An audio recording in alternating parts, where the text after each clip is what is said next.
ሰዎች በብዛት የሚያዩአቸውን 4 ህልሞችና ፍቻቸውን ልንገራችሁ። ቢያንስ አንዱን በእርግጠኝነት አይታችኋል። የመጀመሪያው እሳት ማየት ነው። በሩቅ ከሆነ ትልቅ የምስራች ወይም የዝና ምልክት ነው። ነገር ግን ቤታችሁ ሲቃጠል ካያችሁ ያልታሰበ ጠብ ወይም አለመግባባት ሊመጣ እንደሆነ እያስጠነቀቃችሁ ነው።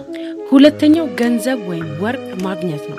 ይሄ ህልም ደግሞ በህይወታችሁ ትልቅ ዕዳ ወይም ጭንቀት ሊመጣ እንደሆነ ያሳያል። ነገር ግን ለሌላ ሰው ገንዘብ እየሰጣችሁ ከሆነ ሰላምና በረከት ልታገኙ እንደሆነ ተደርጎ ይፈታል። ሶስተኛው ለፈተና፣ ለስራ ወይም ለትልቅ ቦታ ስታረፍዱ ማየት ነው። ይሄ የሚያሳየው በእውነተኛ ህይወታችሁ ላይ ትልቅ እድል እንዳያመልጣችሁ በውስጣችሁ በጣም እየተጨነቃችሁ እንደሆነ ነው። በአብዛኛው ስትረሱ ስትሆኑ የምታዩት ህልም ነው። የመጨረሻው ወተት ወይም ማር መጠጣት ነው። ይሄ በጣም ምርጥ ህልም ነው። በህይወታችሁ ላይ ፍጹም ጤና፣ የአእምሮ እረፍት እና ትልቅ ስኬት ሊመጣ እንደሆነ ያበስራል። እነዚህ መሀል የትኛውን ህልም አይታችሁ ታውቃላችሁ? በህልምስ ታምናላችሁ?